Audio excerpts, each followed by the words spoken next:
एकीकडे साहित्य सम्राट अण्णाभाऊ साठे यांना महापुरुषांचा दर्जा न देणं यावरून केंद्र सरकारवर टीका होत असतानाच राज्य सरकार देखील अण्णाभाऊ साठे यांचं स्मारक आणि त्याबाबत त्या समितीकडे अक्षरशः दुर्लक्ष करत असल्याचं समोर येत आहे। अण्णाभाऊ साठे यांच्या घाटकोपर येथील घरी भव्य स्मारक उभारण्याची घोषणा फडणवीस सरकारनं केली, मात्र हे स्मारक अजूनही तयार झालेलं नाहीये।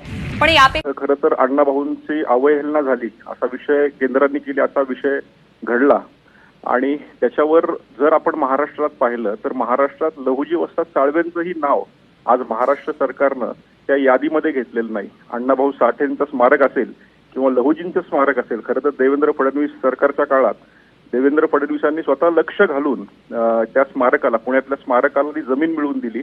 पण मुंबईतलं जे स्मारक आहे ते अजूनही तसंच आहे। तिथल्या पूर्ण कर्मचाऱ्यांचा प्रश्न तसाच आहे, अण्णाभाऊ साठे महामंडळाचा प्रश्न तसाच आहे। 100 कोटी रुपये अजितदादा पवार साहेबांनी मागच्या अधिवेशनामध्ये 3 महामंडळांना 100 कोटीची घोषणा केली।